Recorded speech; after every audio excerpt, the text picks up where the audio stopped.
Greetings summoners and welcome back to Lots of Lore. Today I give to you Homebound by Philip Vargas. Enjoy. Chapter 1. Lucian sat on a hilltop beneath the shadow of a large banyan tree and scanned the valley below. His hand rested on his relic pistols, fingers brushing the bronzed metalwork. The black mist rolled across the verdant lowlands, consuming everything in its path. The heroine had made landfall on the island several hours earlier. The light of countless torches moved through the darkness. Clouds of drifting mist enveloped the area. One by one, the fires waned and extinguished. Their distant too far to carry the screams of the dying. One light remained strong. Its pallid green glow floated effortlessly through the black mist, seemingly unaffected. The corrupted flames of vile spirits. Lucian's heart quickened at the sight, and a seething heat flushed his body. He raced down the hillside, fighting for purchase on loose gravel, until he reached the basin. A body lay in the tall grass. Its arms were tightly wrapped around its shoulders, its eyes wide open, inky black marbles staring at a moonless sky. He marched past it and continued his pursuit. It was the fifth body that gave him pause. The old man's features were twisted in a rigor of pain, robe shattered, flesh flayed from the body, the wounds from the scythe unmistakable to the trained eye. Lucian changed course and followed a trail of bodies to the base of a steep slope. He clambered up the rise, weaving his way through the dense thicket.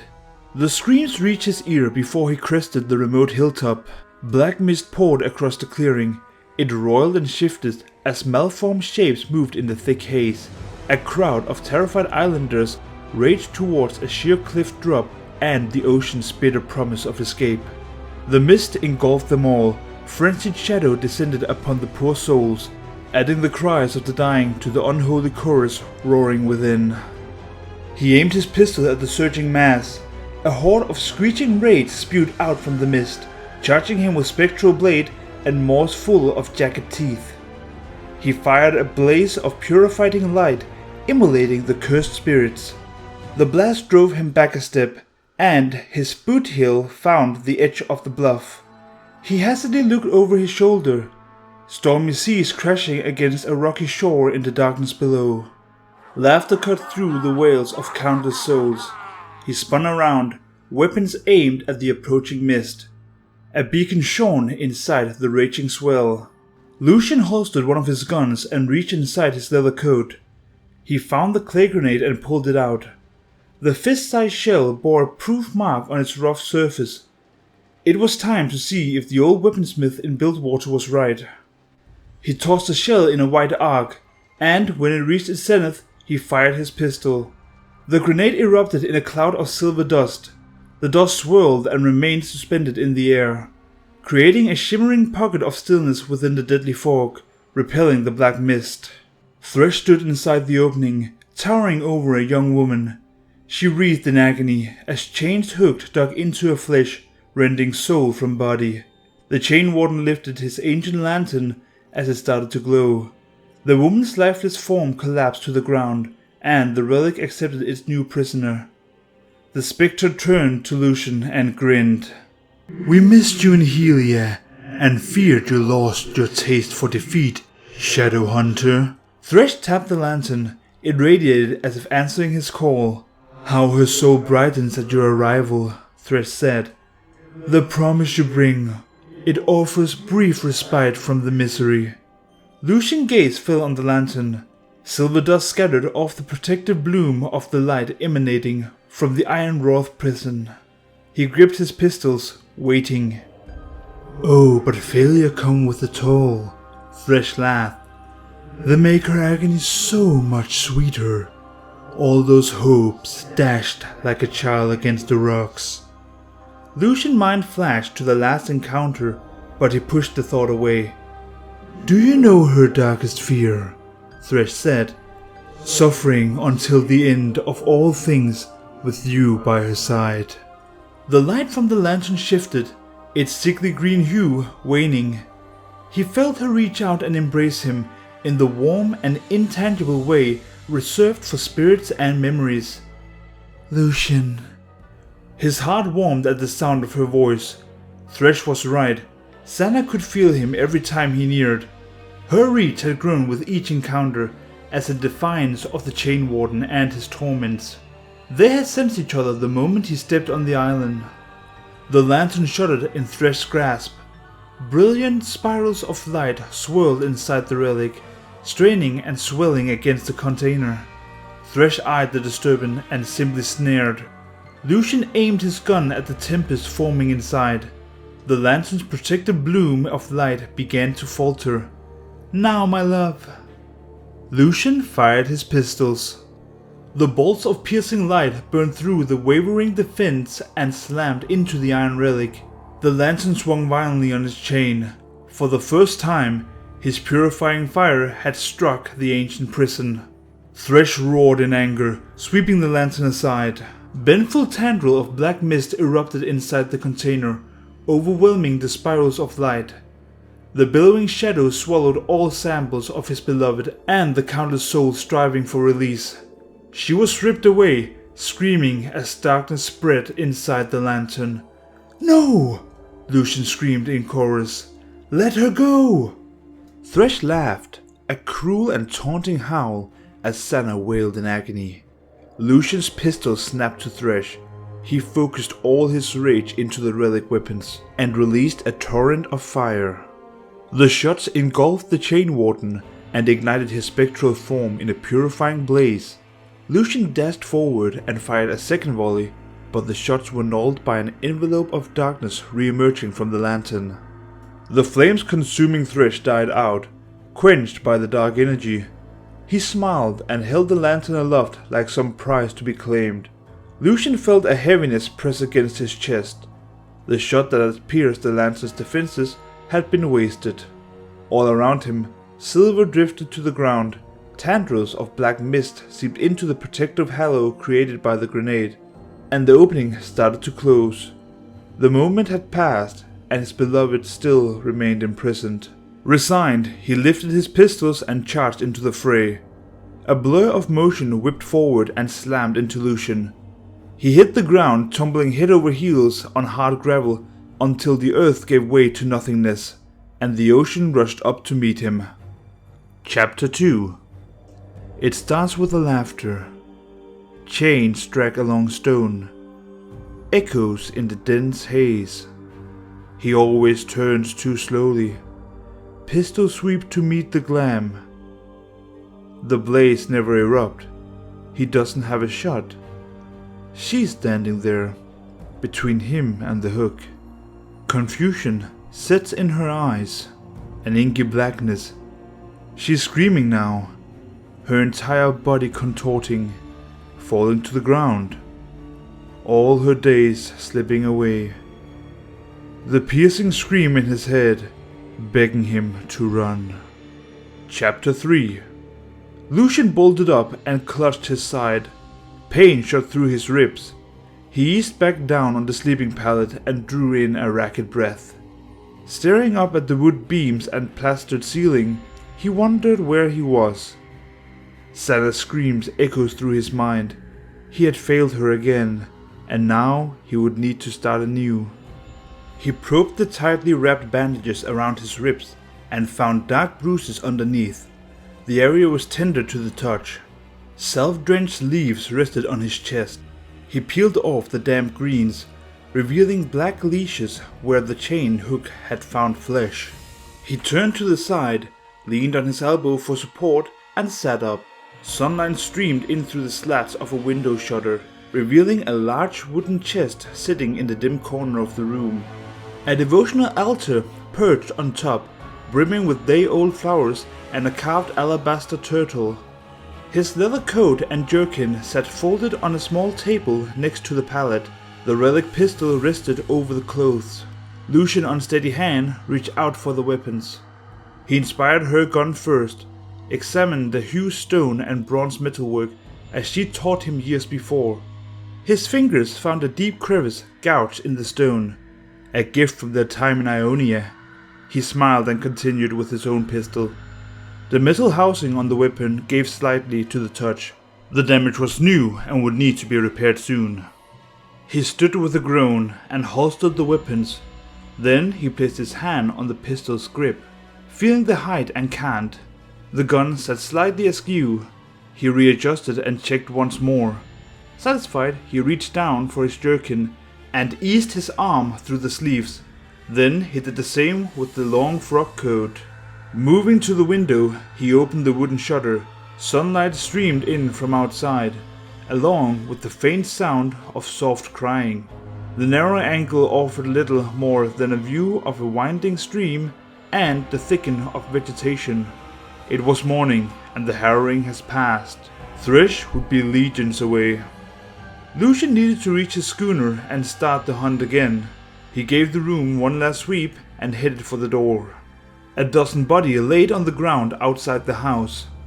A young woman sat among the dead, gently cleaning the body of an old man with a washcloth.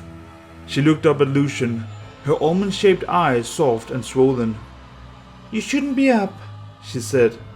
"I'm fine. Was it you that patched me up?" She nodded. "I'm Mira," she said. "We found you near the cove." "How long ago?" "Right after dawn, when I was searching for my father." He glanced down at the old man at her feet. She shook her head, a tinge of frustration in her eyes. "It's not him," she said.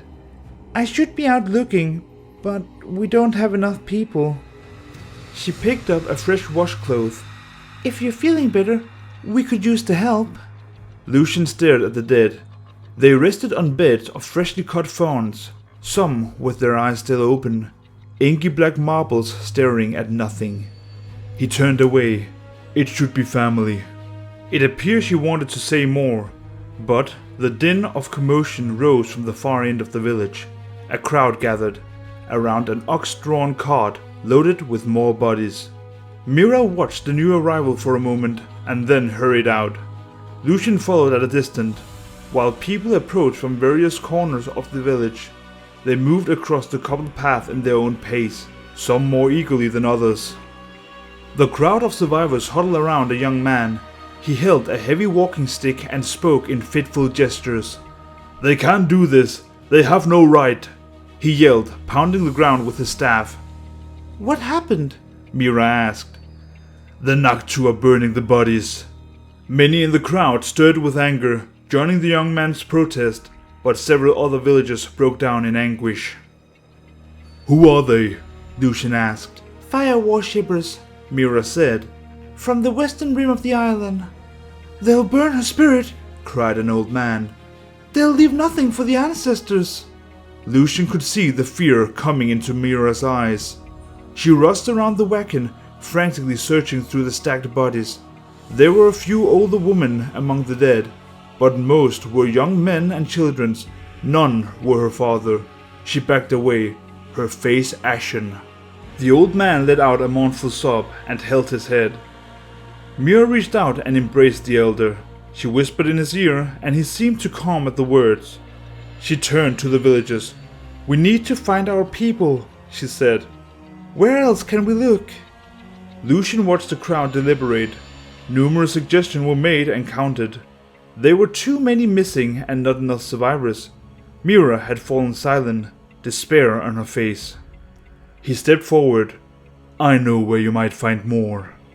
Chapter 4. The lonely hilltop was silent in the light of day. The raging storm had passed. All that remained were the dead, splayed among the bristled willow and the brush. Mira and her people spread out across the bluff and walked among the fallen. Villagers soon settled over friends and loved ones.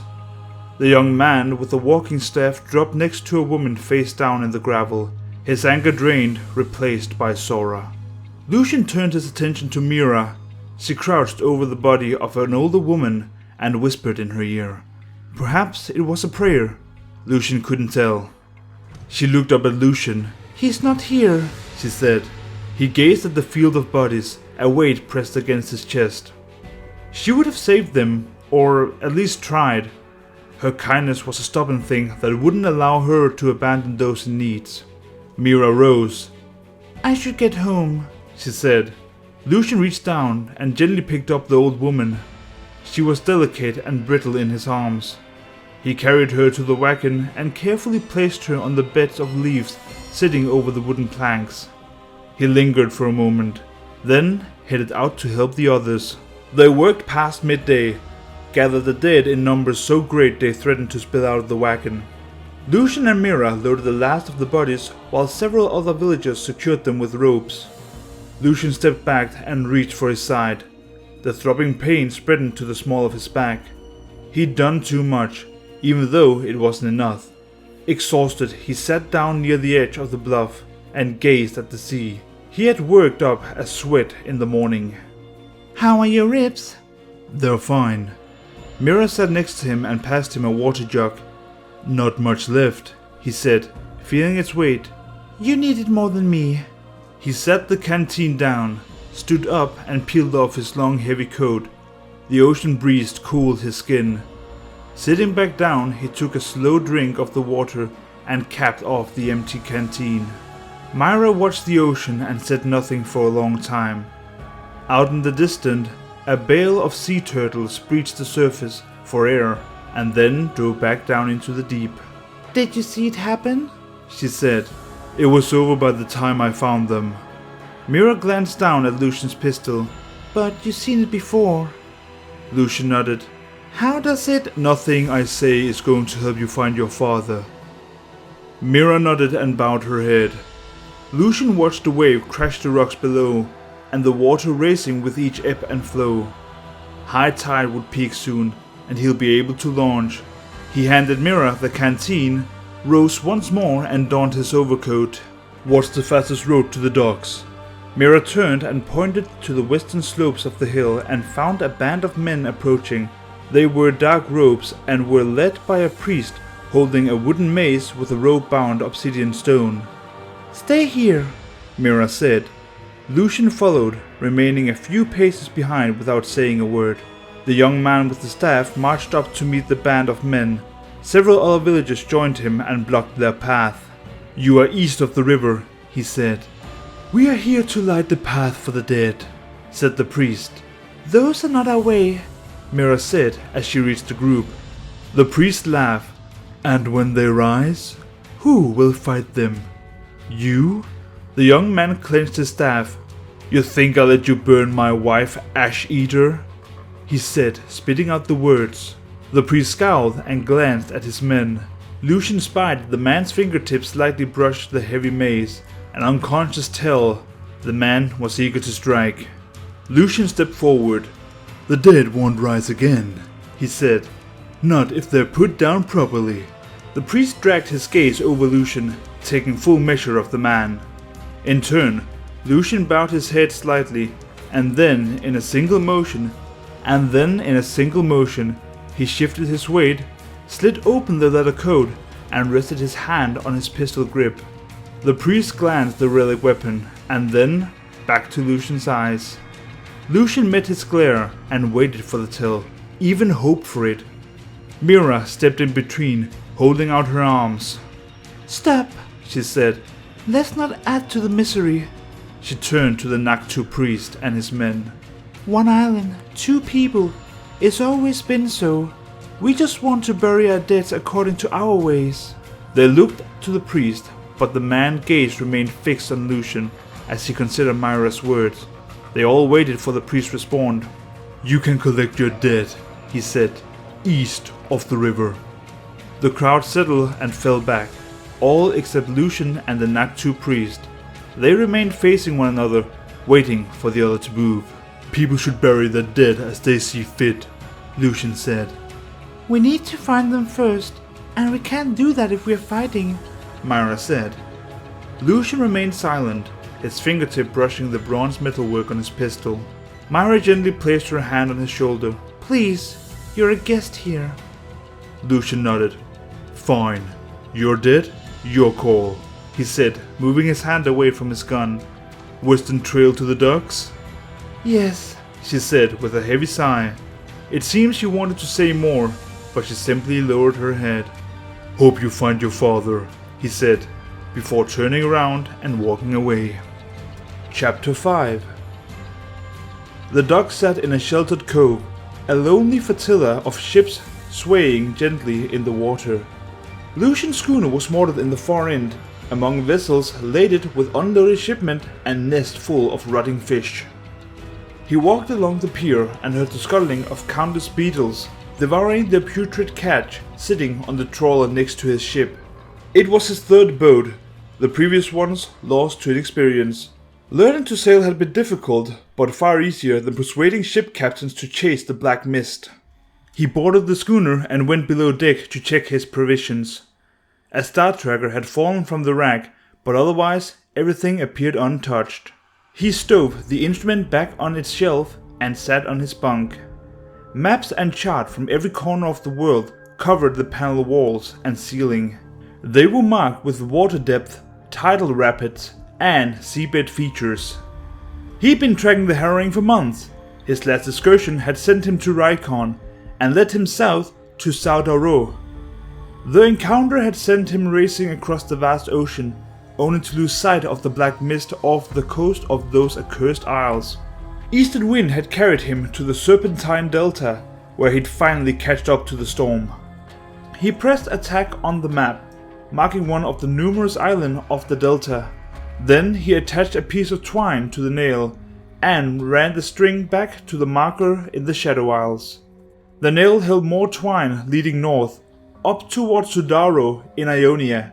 There were a dozen of markers dotting the map, creating a tapestry of the last few years. Lucian stared at the charts, trying to discover a pattern, but all he could see were his failures scattered across Valoran.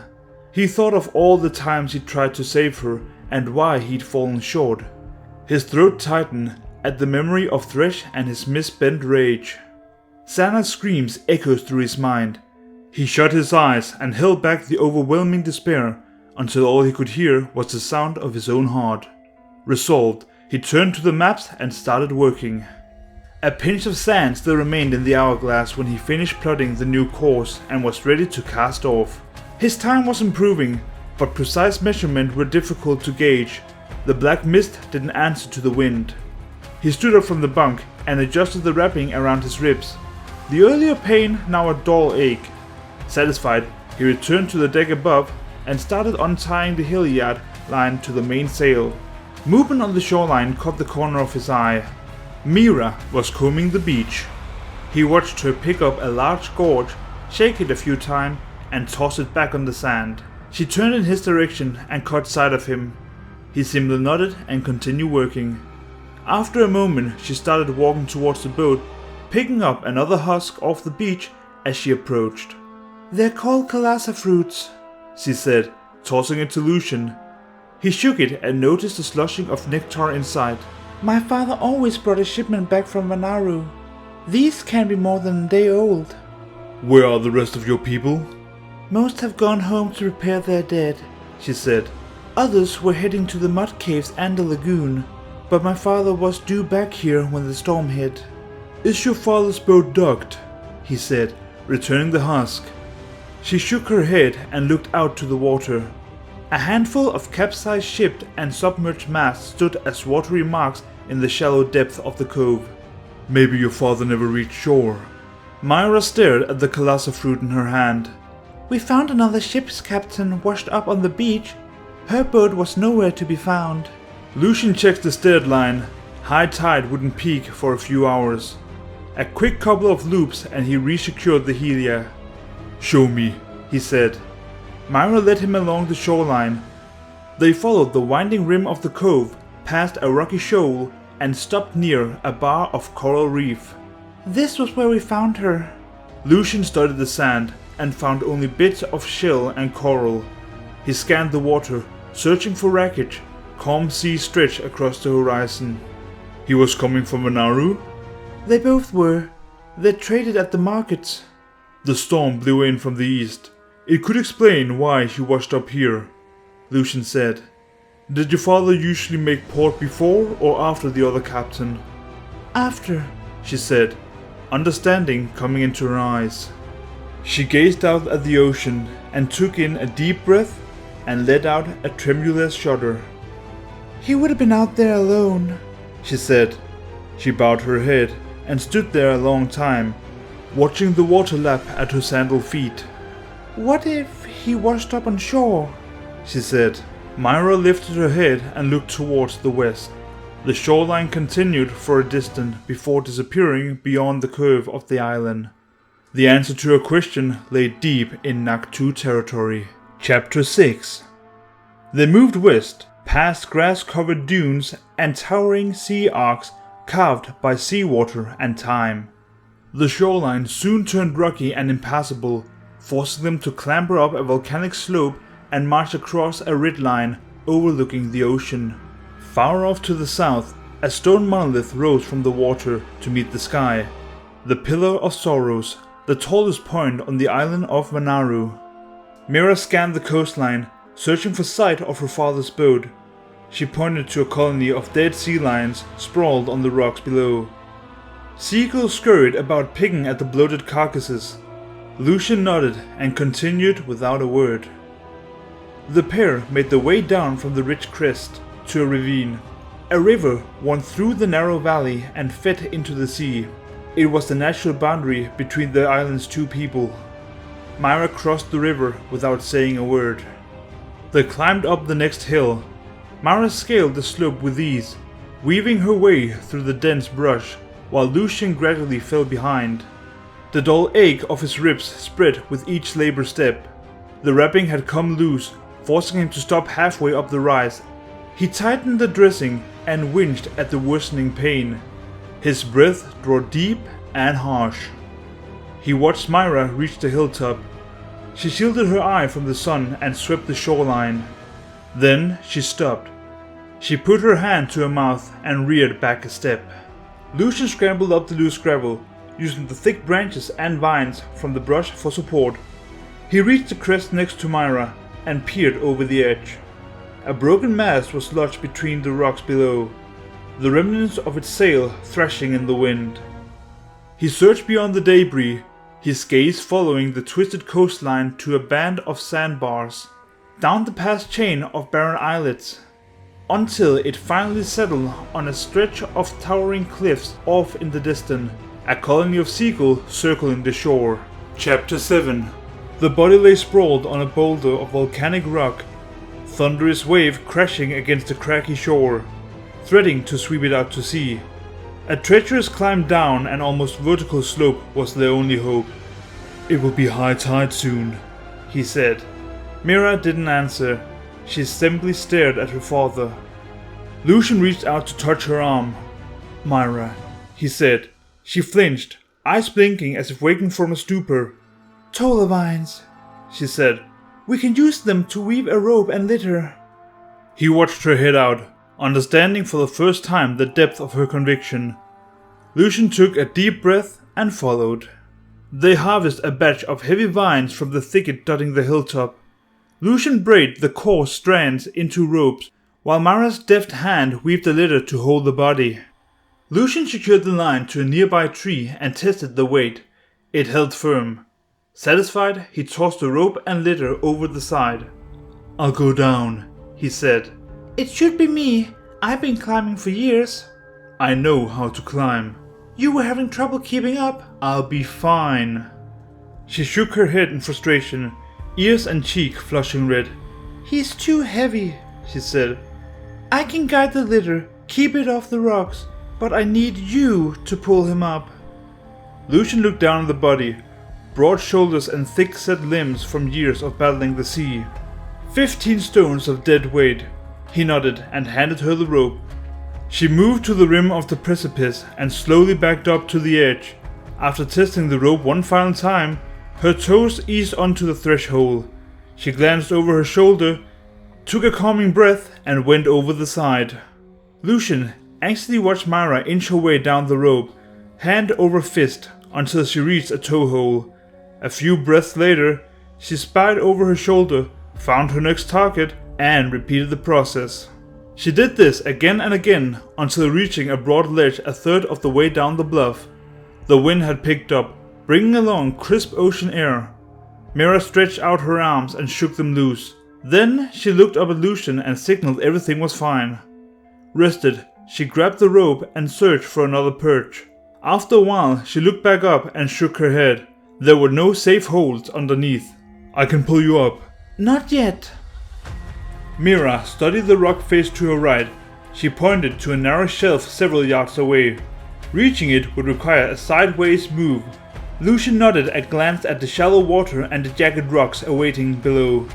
His stomach tightened as she wrapped the rope around her forearm. Then, without hesitation, she took a running start and leapt off the ledge. Mira swung across the rock face and dropped down on the shelf. Dirt and rock crumbled beneath her feet. Her body tilted to one side, teetered on the edge, and fell. Lucian watched Mira slide down the rope and kicking her legs for purchase. A foot lodged in the loose dirt and flipped her upside down. Her flailing arms tangled in the vines. Breaking her fall in a jolting stop, she wailed in pain.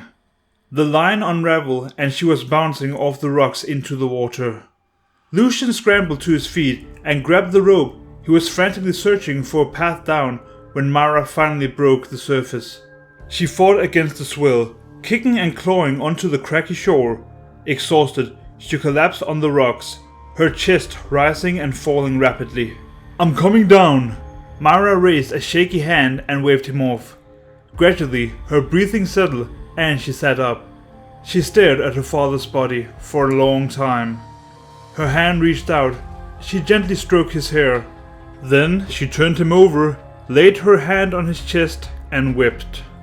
Lucian looked away, adrift in his own memories, knowing she could remain there forever, anchored to despair. After some time, she stood up and reached for the letter. He watched her shut away the overwhelming grief and becoming the dutiful daughter. It was the only way to prepare for the finality of death. She gently pushed the body onto its side, placed the vine-woven stretcher underneath, and rolled it into place. Once secured, she gave the signal to lift. Lucian grabbed the rope and pulled, hoisting the body while Mira climbed alongside it, guiding the litter and keeping it from slamming against the rocks. It wasn't long before he worked up a sweat, and the dull ache in his side started to sharpen. The pain worsened with each heave of the rope. It spread across his side until his arms trembled. The rope slipped, he clutched the vines and wrapped it around a dry stump. "Is everything alright?"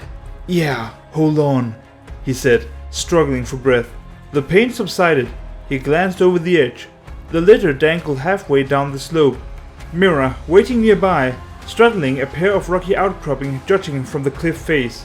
Lucian untied the rope and worked slowly and deliberately, bracing himself with each heave before walking his hand down the vine and pulling again. He built up a rhythm like an oarsman and made steady progress. His ribs spasmed and grip failed. Mira yelled down below. Lucian fought for air as the rope slipped through his hand. He clenched the coarse vine, searing flesh until his grip finally locked. The dead weight yanked him several feet forward towards the edge. He kicked out his feet, gouging thin trenches as the heel of his boot stuck into the soft dirt and slid to a stop. Trembling arms straining against the weight. He pulled until the joints in his shoulder threatened to pop, but the litter refused to budge. The pain in his rib flared, building to another spasm. He squeezed the corded vine and glanced to his left and right, searching for something, anything to tie down the rope. There was nothing. There was only him. He looked out at the sea as his hand started to cramp. His beloved was imprisoned somewhere beyond the horizon. If his journey ended here, his promise would remain unkept. The price was too high. Lucian shook his hand and eased the grip. The rope slipped an inch. No sooner had he done it than a tightness clutched his chest. She would have never let go of the rope. Her stubbornness would have kept her faithful to the young woman below, especially after all she had risked to find her father. Desperately, and with nothing left to gift, Lucian wound the vines around his forearm just as his grip failed. The rope tightened like a snare around a rabbit and wrenched him forward. He drove his heel into the dirt again, but it was no use. The weight of the dead was dragging him towards the drop. A blood-drenched hand rose from below and clawed at the edge of the cliff. A moment later, Mira hurled herself up, rolled to Lucian's side, and grabbed the rope. Together they pulled until the body reached the top. Chapter 8. They saw the fire shortly after dark.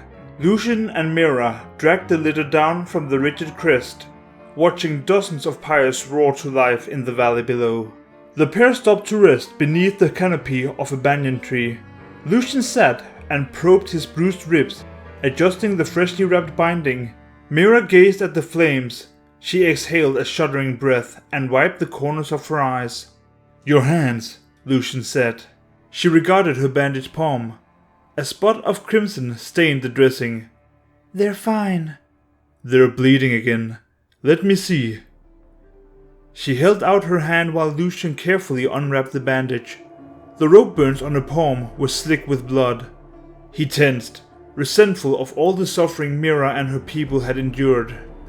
He popped the stopper on his water flask and washed the loose skin where the blisters had burst.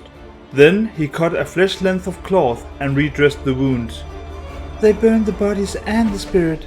There's nothing left," she said, watching the fires in the distance, her gaze fixed and unwavering. Lucian didn't understand their beliefs, but he understood promises to the dead. "We should get moving," he said.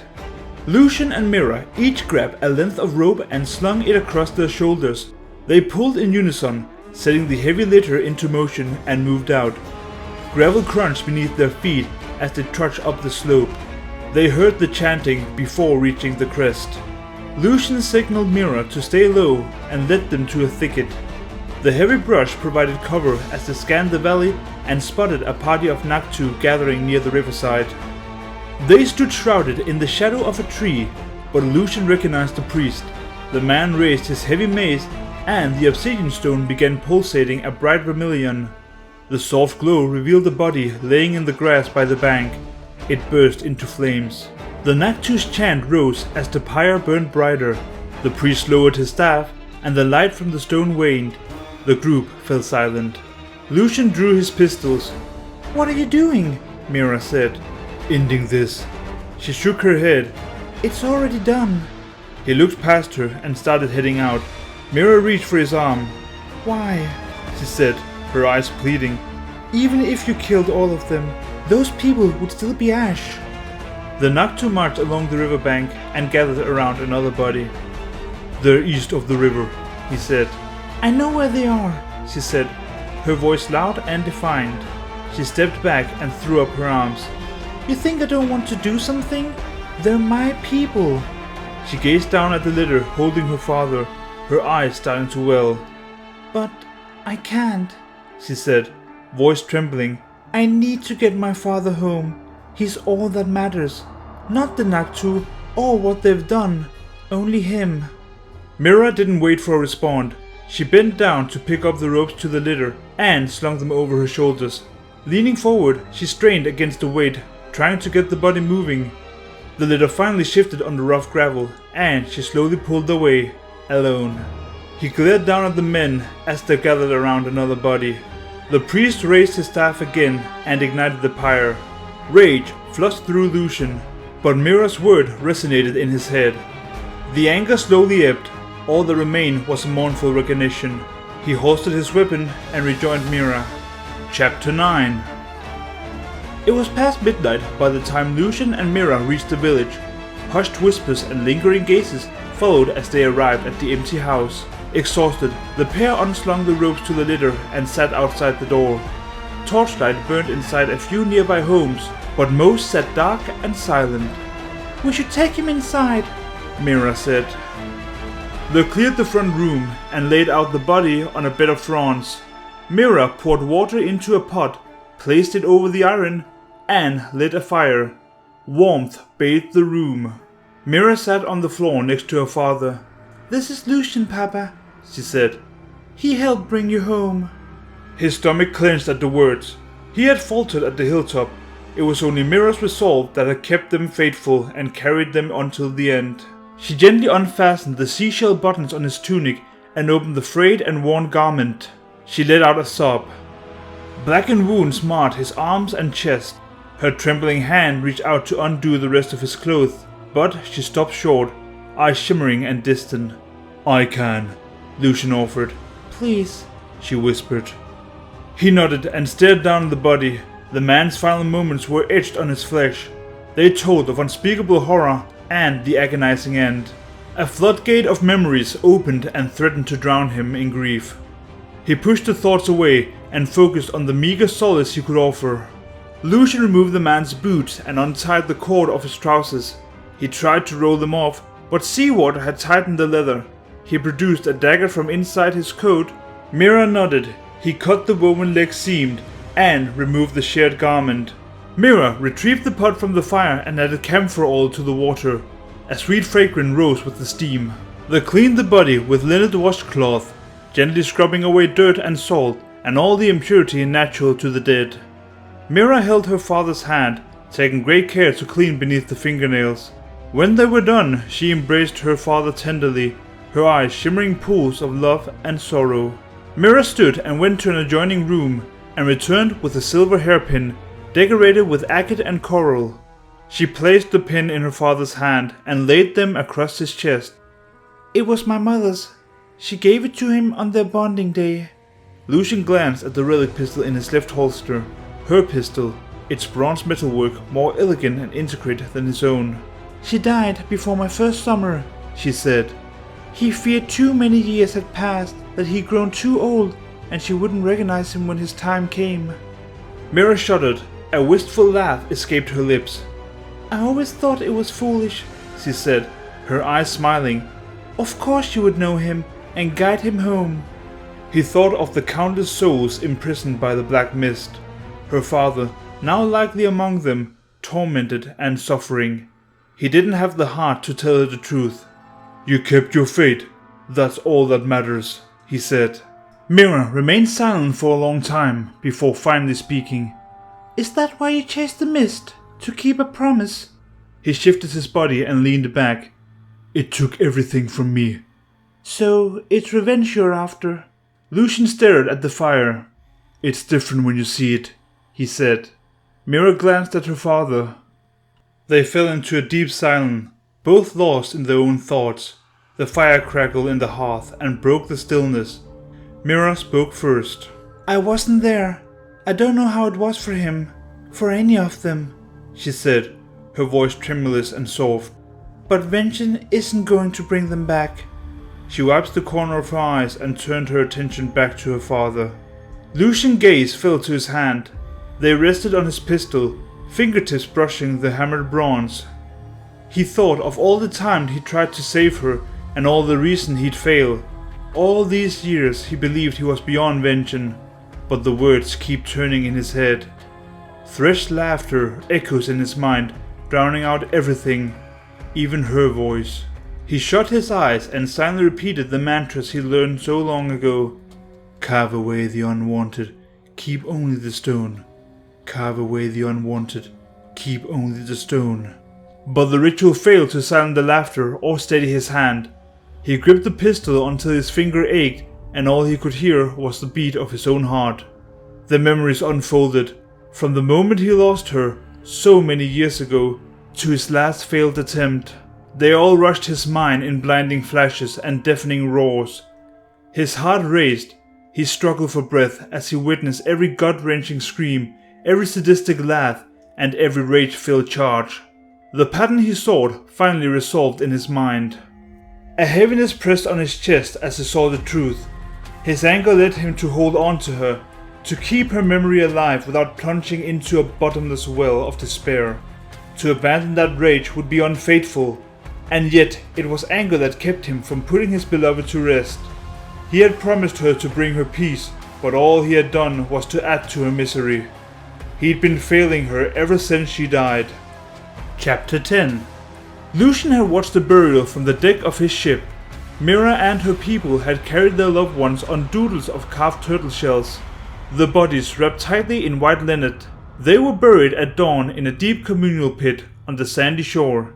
They will be reborn and return to the sea where their ancestors will guide them home, Mira had said. Lucian prepared to cast off. He untied the halyard and pulled on the line, hoisting his mainsail. The canvas ran up the mast and unfolded in the wind. He was cleating the line when he saw Mira approaching. He waved her over. It was a good ceremony, he said. Thank you, she said, for everything. Lucian nodded and gazed out to sea, the ocean calm across the horizon. Still chasing the mist, she said. He shook his head. Going to bury my dead. Mira offered a worn smile. Maybe after you're done, you can come back. There's a place for you here. Perhaps, he said, but he didn't believe so. Lucian watched her stride back towards the shore. She stopped to pick up a ripe gore, shook it a few times, and kept going, fruit in hand. When she reached the tree line and the path leading to her village, she turned and waved. Lucian waved back, knowing he would never return. The Shadow Isles would be the final leg of his journey. No need for another tack or string of twine. He would carve away the anger and keep his promise. All that mattered was putting her to rest. In his heart, he knew it would be the final deed. He'd hoped to hear her voice one last time. If he were truly fortunate, she would be there to guide him home. And that was the short story, Homebound, by Philip Vargas. Now we know Sanna's gonna be the next champion in League of Legends, but did you know, in the cinematic The Climb that Riot released around a year ago, it ends with Lucian jumping up ready to shoot at Thresh. Now, in the new cinematic Shadow's Embrace, it continues right where The Climb left off and he takes a shot at the lantern, where nothing happens, but in the end he pierced the lantern and released Sanna. Now here close to the end, I'd like to say thank you all for 10 years of League of Legends. Those who know me and those who doesn't, thank you for just being part of the community. But until next time, enjoy. Oi, my next video will be about Sanna, The Redeemer.